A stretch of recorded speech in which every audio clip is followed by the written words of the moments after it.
This meeting is being recorded. Hi, good afternoon, everyone. We're very sorry. We apologize for the delay.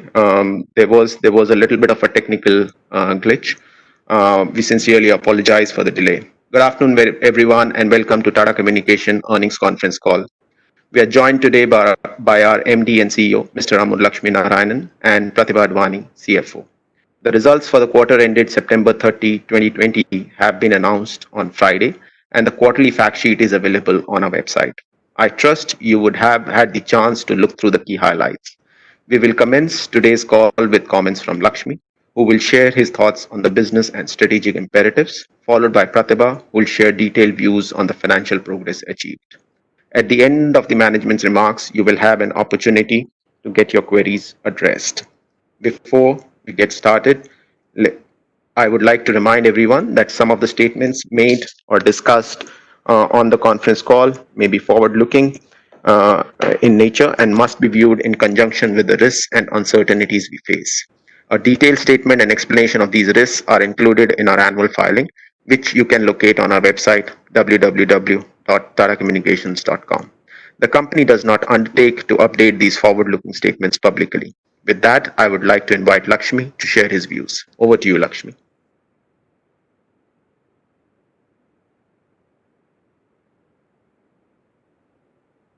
Lakshmi, we can't hear you. Sorry.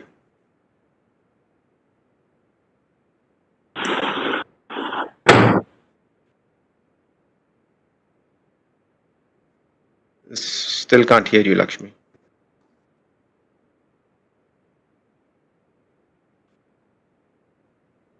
Vipul, can you hear me? Yes, we can hear you now. Please go ahead. Yeah. Hi. Thank you, Vipul. Good afternoon, everyone, and thank you for joining us today for this earnings webinar. I am once again will express our regrets for this delay. There's been a technical glitch. I'm sorry for keep you all waiting. But I hope all of you are safe and healthy during these times. At Tata Communications, we highly value the safety of all our employees. And ever since the first lockdown in March, we have majority of our employees working remotely. We still have about 7% of our employees working from office and on the field. We sincerely thank them all. We are taking all necessary precautions to make sure that our workforce remains safe and healthy. We are delighted to report another strong set of numbers for this quarter despite economic uncertainties. Consolidated revenue for the quarter was at rupees 4,401 crores, witnessing a growth of 3% year-on-year and flat sequentially. EBITDA for the quarter was at rupees 1,158 crores, witnessing a growth of 38.9% year-on-year and 11.1% Q-on-Q. This growth was on the back of the operating model alignment exercise that we did and the resulting cost productivity and the COVID-related benefits. Some benefit in cost has also come due to timing, and we expect this benefit to moderate in H2 as some of the operating costs are back-ended. PAT for the quarter came in at rupees 384 crores as compared to a profit of rupees 54 crores in Q2 of last year. Data business revenue was at rupees 3,642 crores, witnessing a growth of 7.2% year-on-year and 1.1% Q-on-Q. Quarterly growth has been affected by slower enterprise activity due to COVID and forex impact. Normalized for forex impact, data revenue would have grown by 1.7% Q-on-Q. Within data, traditional services grew by 5.1% year-on-year and 1.9% Q-on-Q. Growth services grew by 17% year-on-year and witnessed a marginal decline of 2.2% Q-on-Q. We witnessed a mixed change in our growth services this quarter. While usage-based enterprise voice traffic moderated to pre-COVID levels, there was strong growth in other solutions. Sporting events have started again, and this led to a recovery in our media services. We witnessed a strong Q-on-Q growth in our video connect services and also our security and hosting services. Enterprises are leveraging the shift to cloud-first, internet-first strategies and are looking to seamlessly embark and advance on their digital transformation journeys. We are innovating across our portfolio to offer solutions that are tailored to this new digital world. Our enterprise business has grown by 9.5% year on year, and we witnessed a strong growth from global OTT players. Business across the world have accelerated their digital journeys and of their customers and supply chain interactions and the share of digital or digitally enabled products in their portfolio. Most businesses recognize technology's strategic importance as a critical component of the business and not just as a source of cost efficiencies. These changes are long-lasting, and investments in digital initiatives will increase further. We believe that we will be a long-term beneficiary of this digital adoption, and this stems from the structural changes in the adoption of the virtual collaboration, greater access to internet applications, and enhanced requirements of seamless and secure connectivity for a scattered workforce. Customers have been rapidly adopting cloud applications and migrating workloads and applications from in-house data center to clouds. Our ISO platform was created to address customer challenges relating to cloud adoption.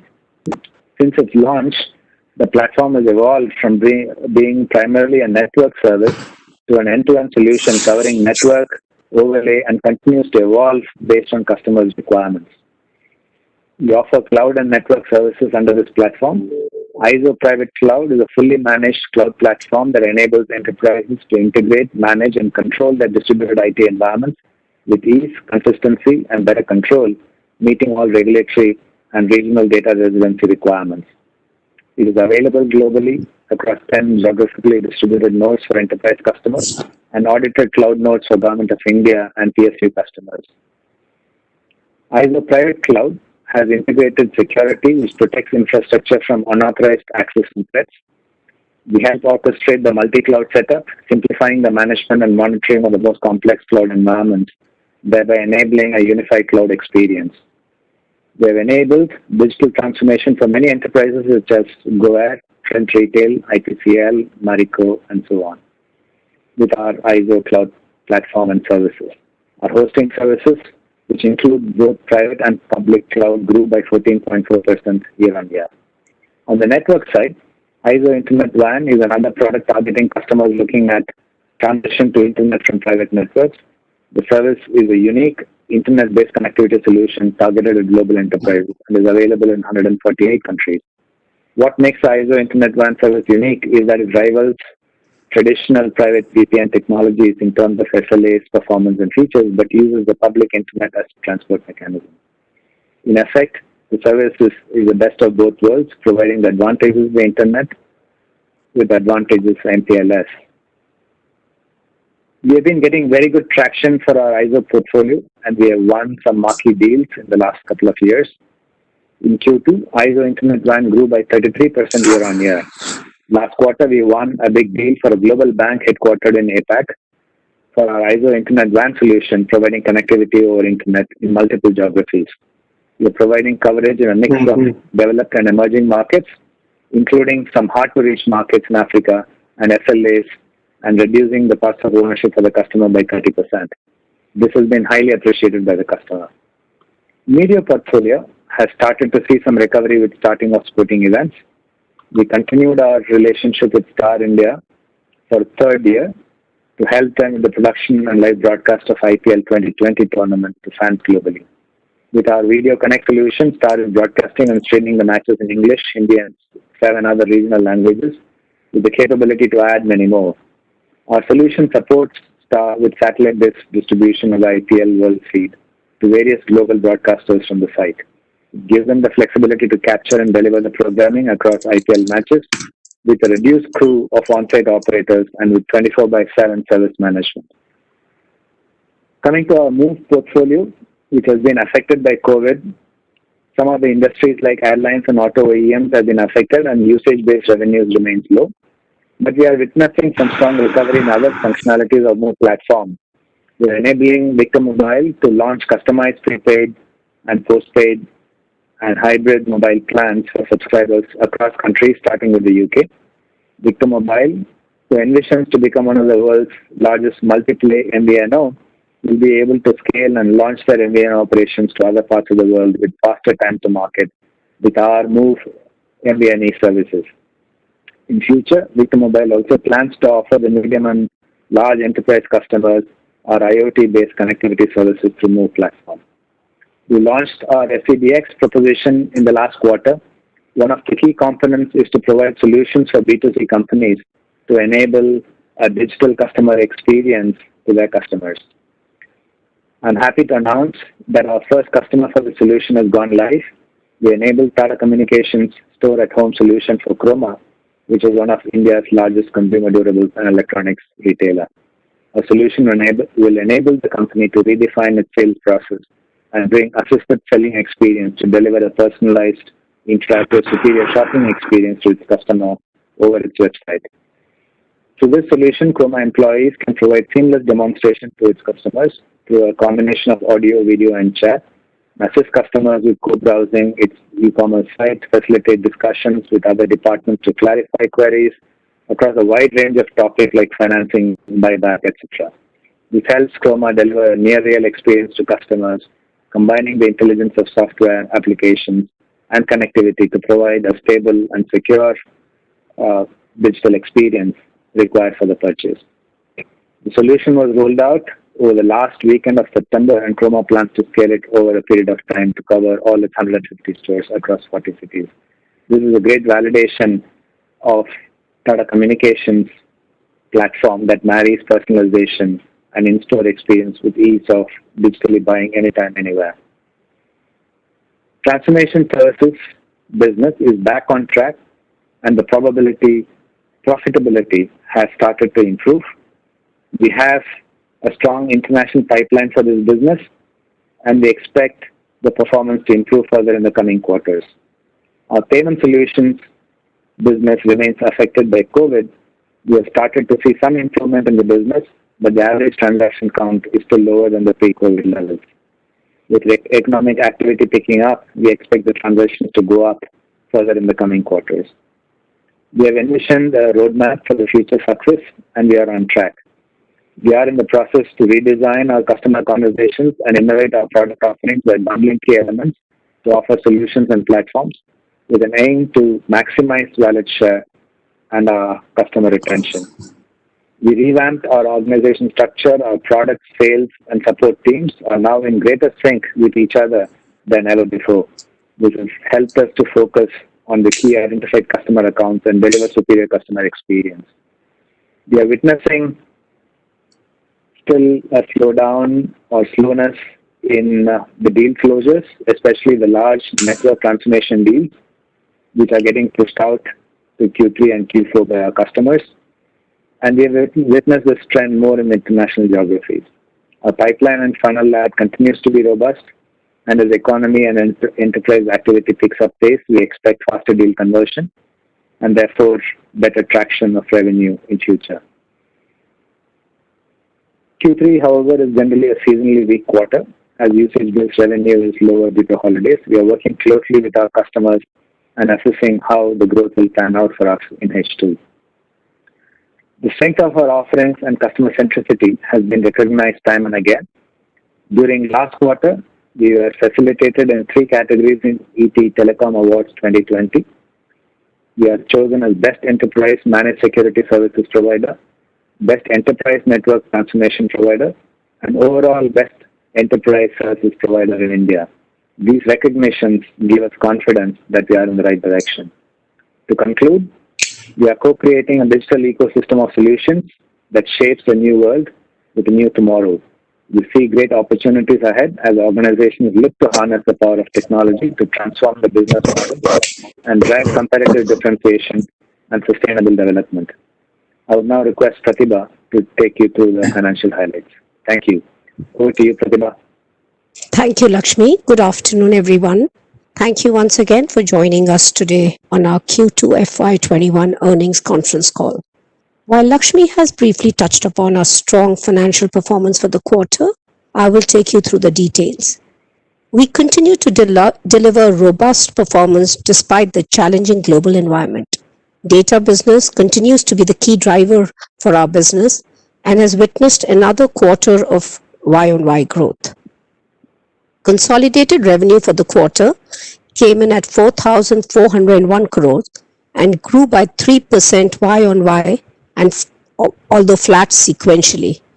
While data business has shown a growth, moderation in enterprise voice traffic, as Lakshmi mentioned, and forex impact has led to a subdued growth sequentially.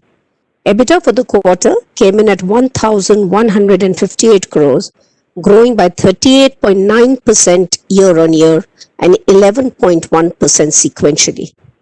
EBITDA margins came in at 26.3% and expanded by 360 basis points year-on-year and 260 basis points sequentially.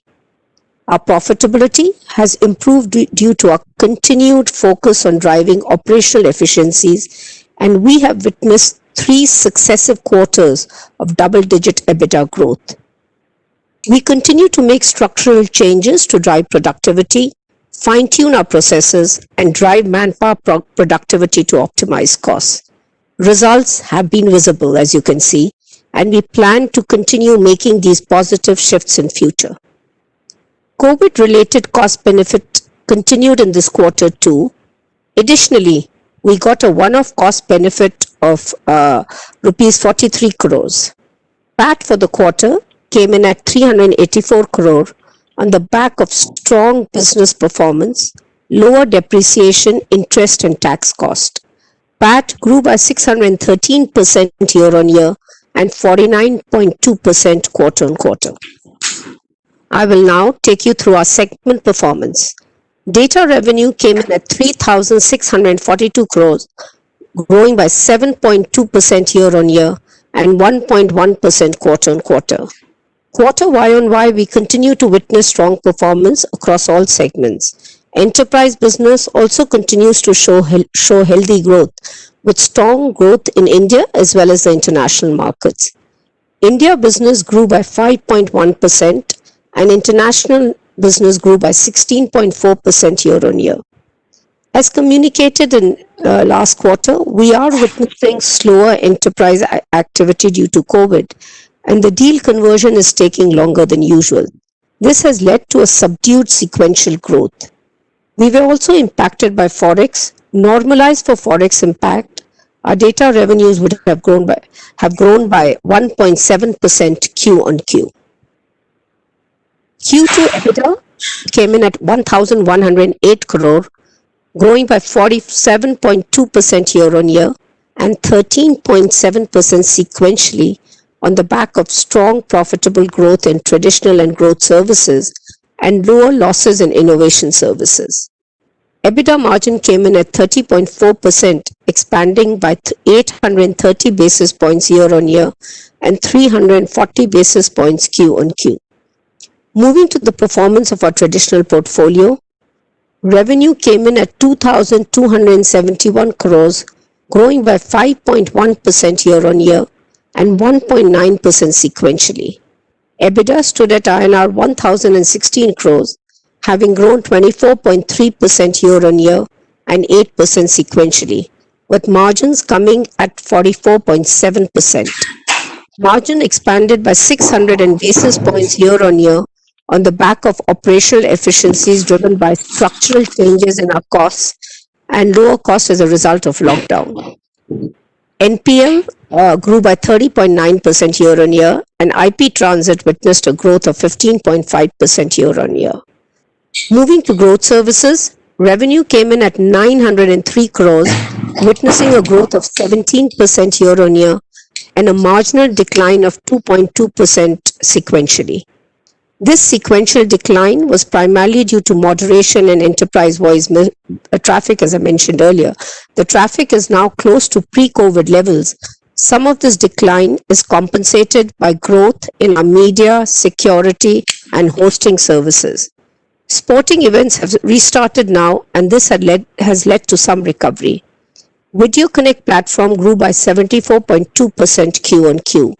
Cloud-first and internet-first strategies are accelerating digital adoption, leading to a strong demand for our cloud security and hosting services, which have grown by 22% quarter-on-quarter.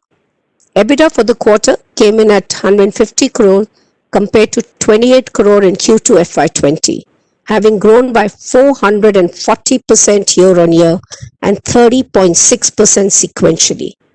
EBITDA margin came in at 16.6%, expanding by 420 basis points Q-on-Q.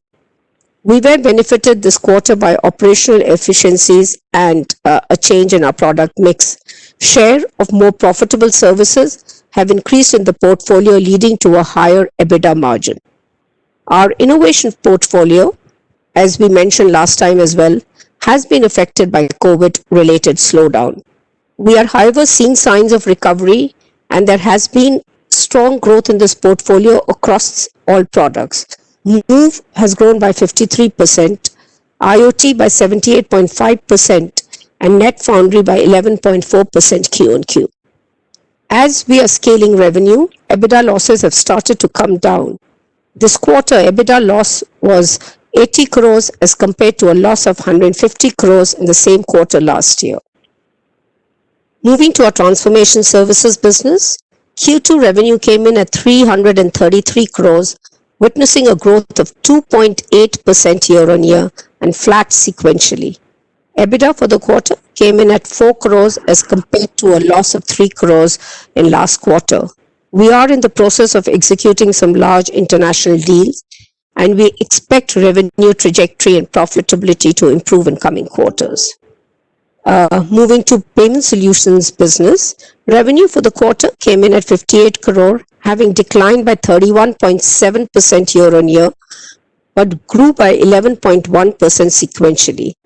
The lockdown continues to have a severe effect on this business, though we have started to see some improvements. Average transactions for the quarter improved marginally and came in at 64 compared to 56 in the last quarter. This is still significantly lower than 85 transactions recorded in same quarter last year. EBITDA loss for the quarter was INR 4 crore. Moving to voice business, revenue came in at 759 crore, declining by 13.2% year-on-year and 5.1% sequentially. This decline is primarily due to lower traffic. EBITDA came in at 50 crores, witnessing a decline of 38.6% year-on-year and 25.7% Q-on-Q, with margins coming in at 6.6%. Voice business now contributes just 4.3% to overall EBITDA. CapEx for Q2 came in at 318 crores as compared to 372 crores in the preceding quarter. We continue to invest for our future growth and customer success-based orders, and at the same time be prudent with our capital allocation in line with our long-term strategy to conserve cash. Net debt stood at 8,631 crores and witnessed a decline of 377 crores compared to Q1. Net debt came in despite dividend payout of 114 crores and the annual bonus payment to our employees during the quarter. Average cost of borrowing for the quarter was at 2.8%, witnessing a decline of 23 basis points as compared to Q1. This is primarily due to decline in average LIBOR, which is down from 0.37% in Q1 to 0.26% in Q2.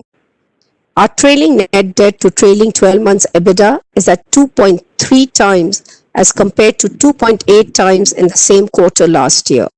ROCE has seen significant improvement, coming in at 17.3% as compared to 11.6% in the same quarter last year. To conclude, data business continues to grow at a healthy pace and profitability has improved due to our focus on operational efficiencies. There has been a robust improvement across all financial parameters. Our profitability and cash flow generation has improved significantly in the last few quarters, leading to a stronger balance sheet for the future. This brings us to the end of our management commentary. I will now request Vipul to open the forum for Q&A. Thank you very much. Thank you, Pratibha. Interested participants may click on the raise hand icon next to their name in the participants pane on the WebEx application to join the Q&A queue. We will just wait for a 1 minute for queue to assemble.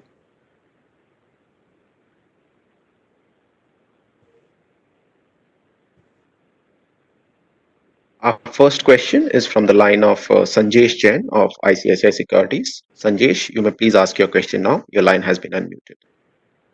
Thanks, Vipul, and thanks everybody. Good afternoon. Couple of questions from my side. First, on the revenue front, though we have delivered a exceptionally strong EBITDA free cash flow, on the revenue, it still look like we are not at the trajectory we would have expected. This compared to the IT companies which fight for the same kind of a spend which we are there, they have shown a pretty strong growth. At least Indian IT companies have shown a very strong growth. So what is a disconnect wherein we are still not seeing that kind of an uptick in the revenue growth versus the IT companies which have been in the same space? That's my first question.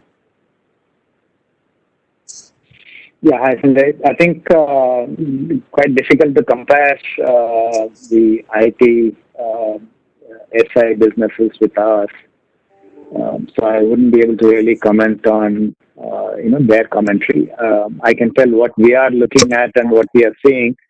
As we had commented, there is a strong growth in our cloud and security area that we have reported. But the larger needle shifters for us is the large network transformation deals. And there, especially in the international market, we have seen some pushing out of those deals to the future quarters. But we hope that will pick up. Got it. Just one related question, because for us, enterprise, I think it's India which is dragging, because India has grown quite muted, 5.1%, whereas international has started to pull up, it's around 16%. So what's happening Sorry, in India? I don't know if it's my line or India, I'm not able to hear you properly. Not at the full howl in terms of investing. How should we see this? Sanjesh, your question was not clear. Can you please repeat and just be please little loud? Your line was not clear. Okay. For us, I was looking at a number. International enterprise actually has done very well. So it's grown at 16% YOY.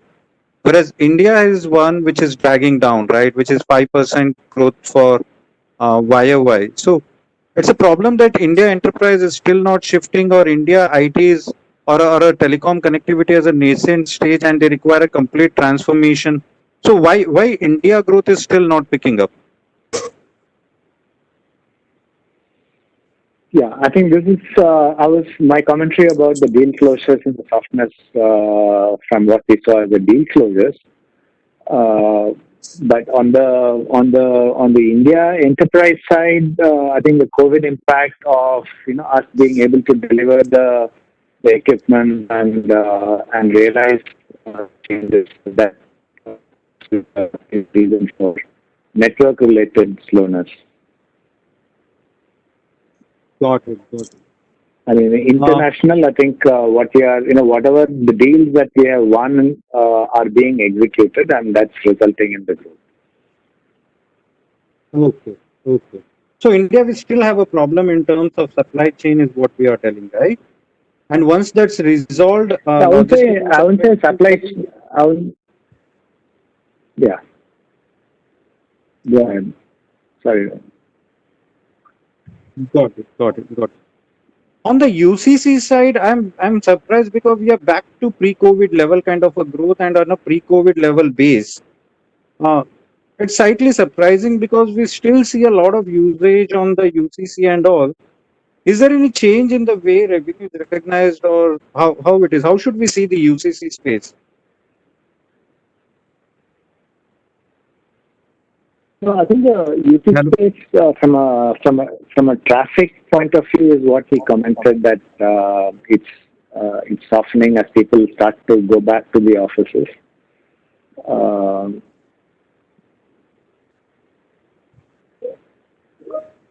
So that's where we saw the drop in the traffic, and therefore the softening of the usage-based revenue.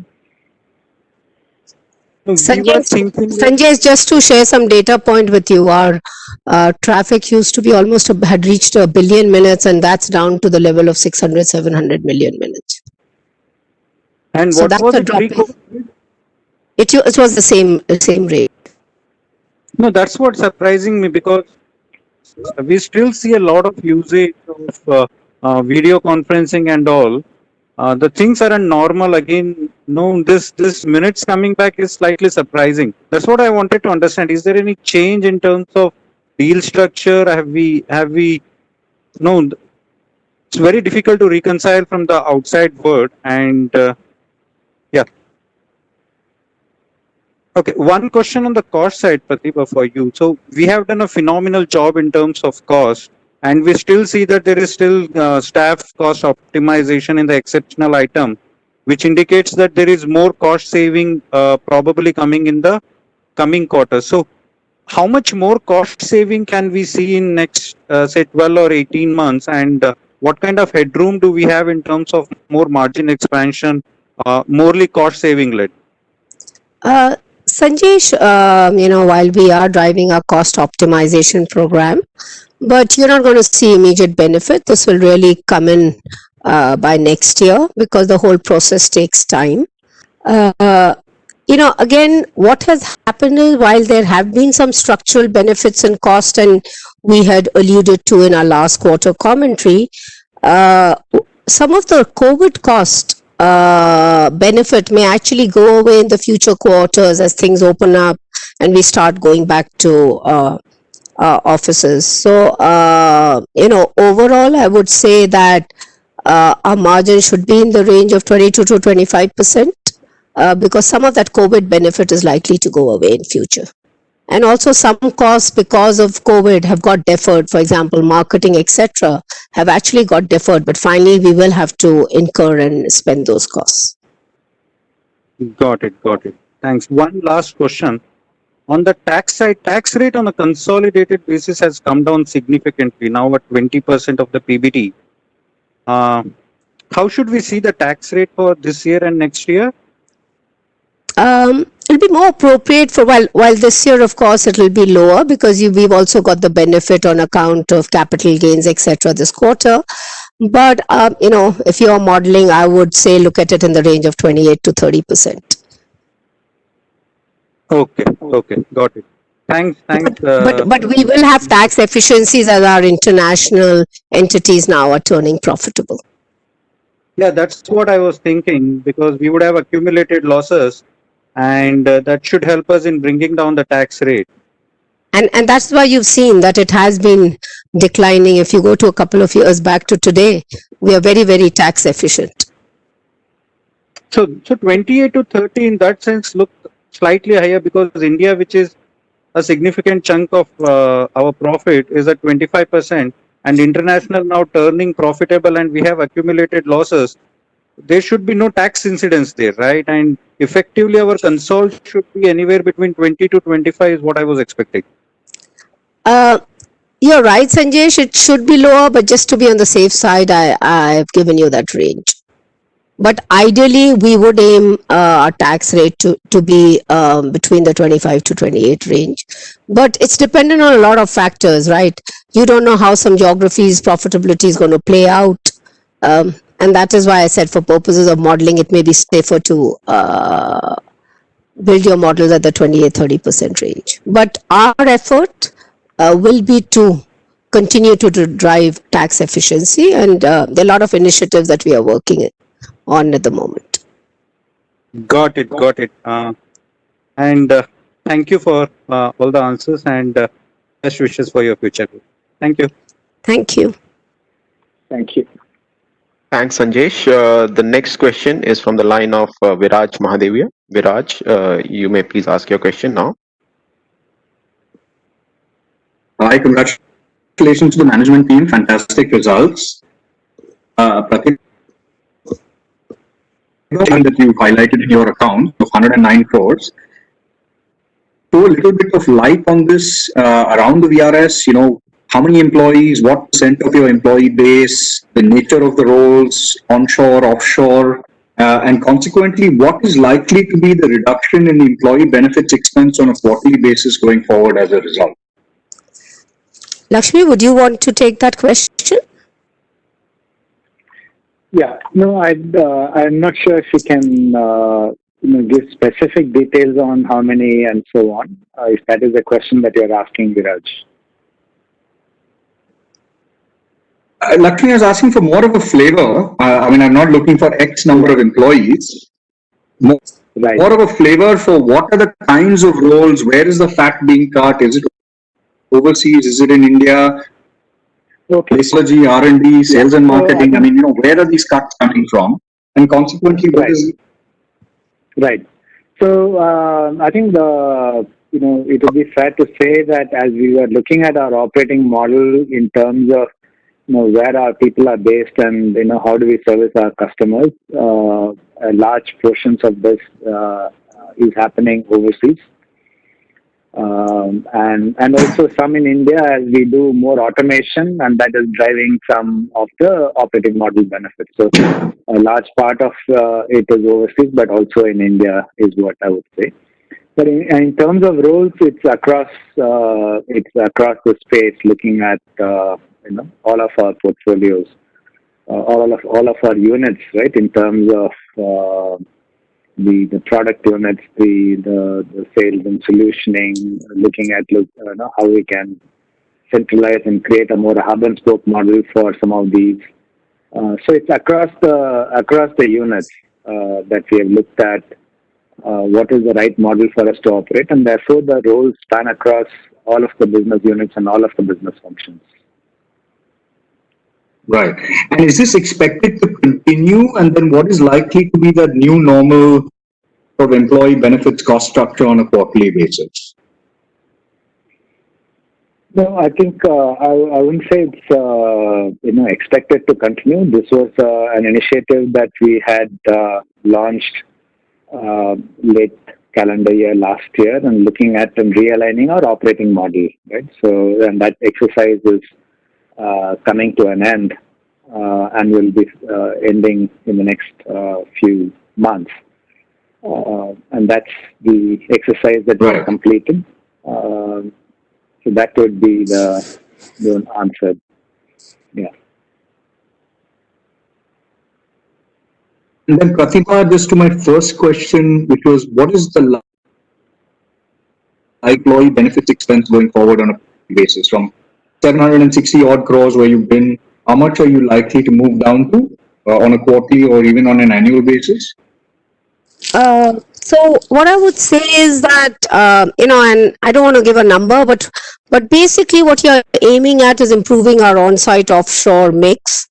And if you look at it last year, it was 61-39, and we are aiming this year to bring it down to 53-57. Y on Y, if you look at it, our manpower costs are down by about 50 odd crores. Okay. Okay. Thank you. All the best. Thank you, Viraj. The next question is from the line of Vimal Gohil. Vimal, you may please ask your question now. Yes, sir. Thank you for the opportunity. I hope I'm audible. Yes, we can hear you. Yeah. Thank you, sir. Pratibha ma'am, the question is for you. In terms of the cost saving that you have seen this particular quarter or in the first half, could you just segregate the amount into the cost saving that has happened because of COVID and that could recur going forward, and the cost savings which are structural in nature and will continue to benefit TCOM going forward? Our structural savings Y on Y would be in the range of 190 to 200 crores. And the COVID benefit is the same, what we had last quarter, 50 odd crores. That's continuing. Right. So I think you also had about 50 odd crores benefit in the first quarter. So total COVID benefit would have been about 100 odd crores. No. There's no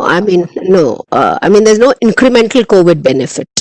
Okay. As a matter of fact, we were envisaging that some costs would come back this quarter.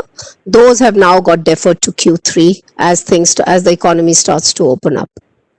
And we go back to our offices. Right. Lakshmi sir, one question for you. Sir, you had last quarter what we had the commentary on the general demand environment was very similar, that you started winning deals and that the deal pipeline was quite strong. So while the deals are being won, conversion is an issue because of the lockdown and the situation, the disruption that we are facing. Is it fair to say that this probably the situation will take some time to revive, and the eventual growth that we are expecting to see, that will come only in maybe in the first half of FY22? No, so firstly on the strength of the pipeline, Vimal, it's still quite strong, and we are able to see good amount of funnel ads in our pipeline. Right? And where there is a sense of urgencies and the things have started moving, like in the media businesses, we are seeing closure as well as the realization of that revenue. But particularly when it comes to the larger network transformation deals, we are seeing still slowness in conversion, at least in Q2, and it's got pushed out, and we are hoping that it will get closed in the coming quarters. Fair enough, sir. Thank you, and all the very best for the rest of it. Thank you. Thank you. Thank you. Thank you, Vimal. The next question is from the line of Mr. Bharat Seth. Mr. Seth, you may please ask your question now. Hi, thanks, and congratulations, Lakshmi and Pratibha. Excellent performance. Just on this no-rating service. Sir, your line is not clear. If you can just be Hello? closer to the mic. Hello, can you hear me now? Yes, we can hear you now. Innovation deal, we had one lot of good deal, and particularly in India, and which is not yet done because of COVID. So still we have. Sorry, I still can't. Vipul, I'm not still able to hear. I'm not sure if. Hello, can you hear me, sir? Now? Yes, you have to be closer to your mic. You say this, I'm closer only. It's not very clear, and not very clear, and not very audible. Now can you hear me?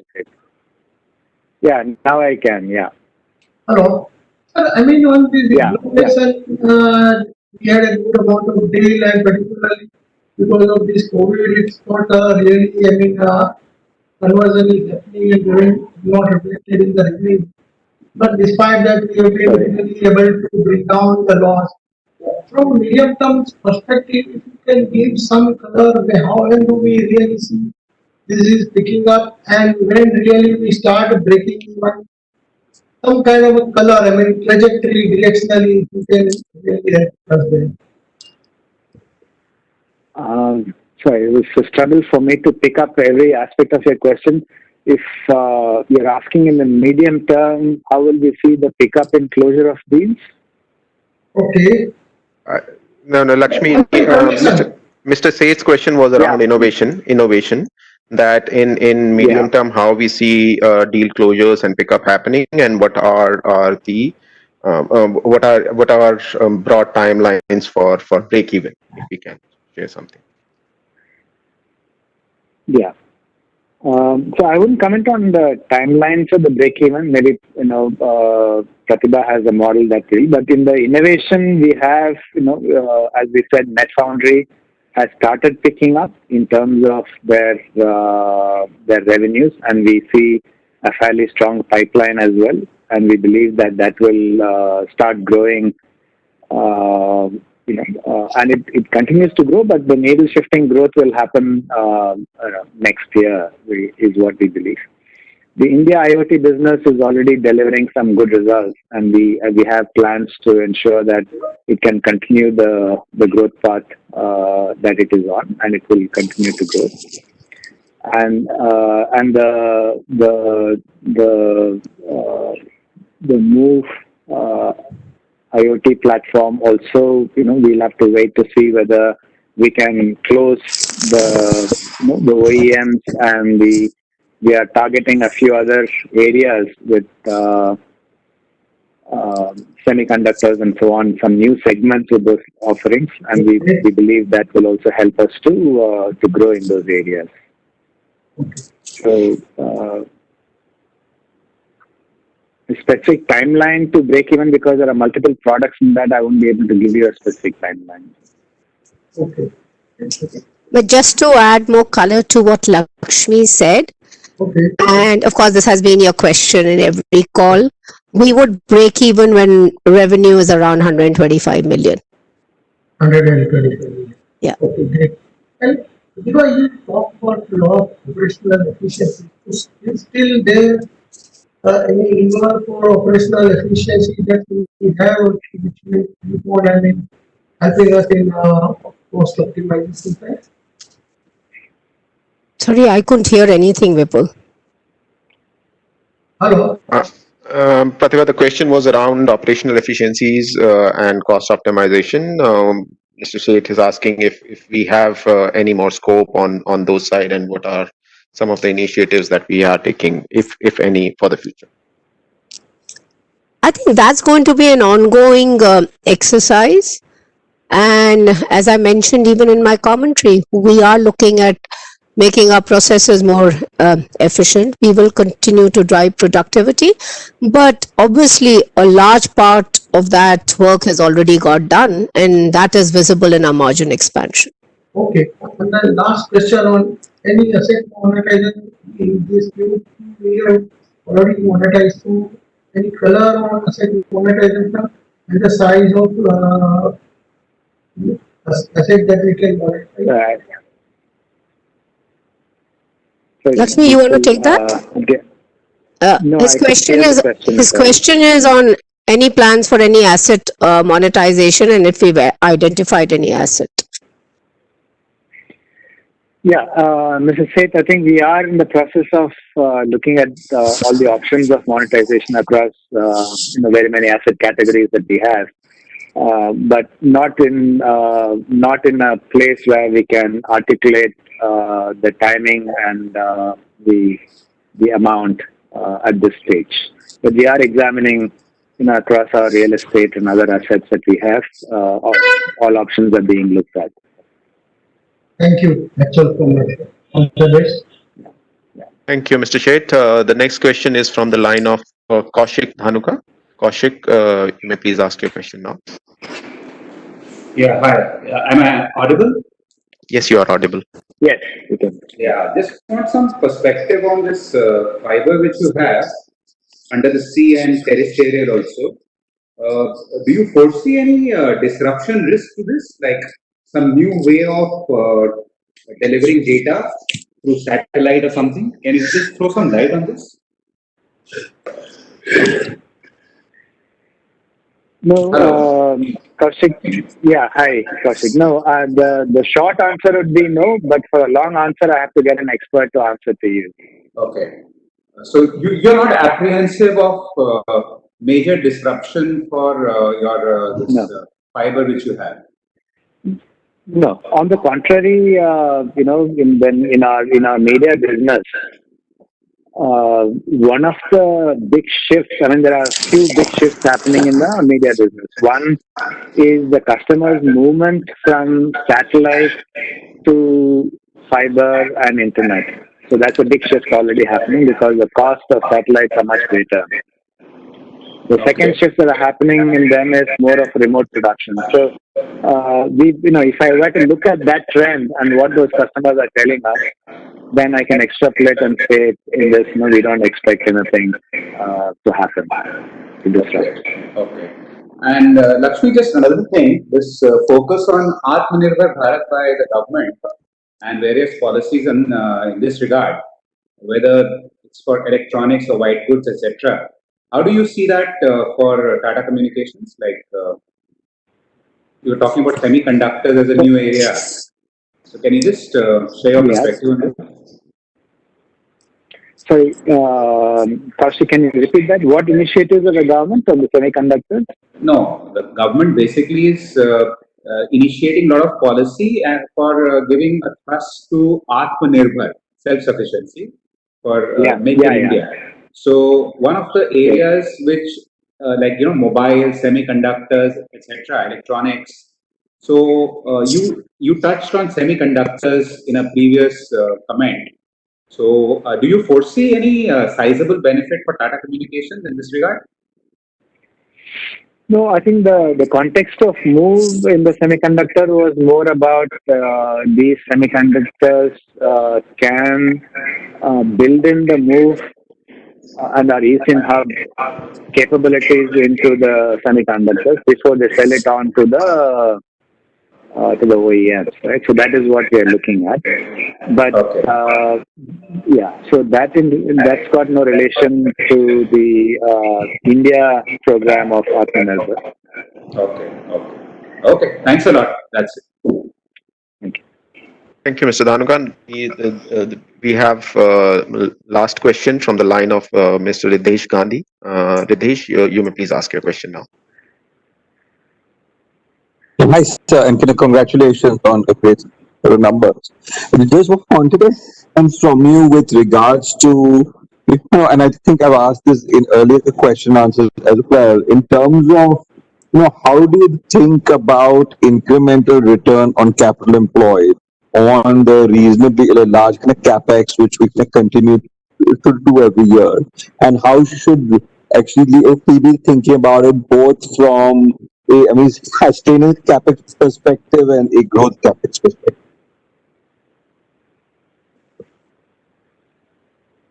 Yeah. So if I understood your question right, basically on the return on the capital employed, how do we differentiate between the growth capital and what is required for sustenance? Is that right, Mr. Gandhi? Yes, and the hurdle rates which we also have internally, because I think the target which we have set across for our ROC a couple of years ahead are reasonably high. So just to understand how to reconcile from actually where we are now and where we'll be in a few years from now, and how we're going to be able to achieve that, and also our internal hurdle rates for capital employed. Lakshmi, you want me to take that question? Yeah, please go ahead. Yeah. So our IRR hurdle rate we take is in the range of 20%. And if you've seen, we've seen a significant growth in our return on capital employed.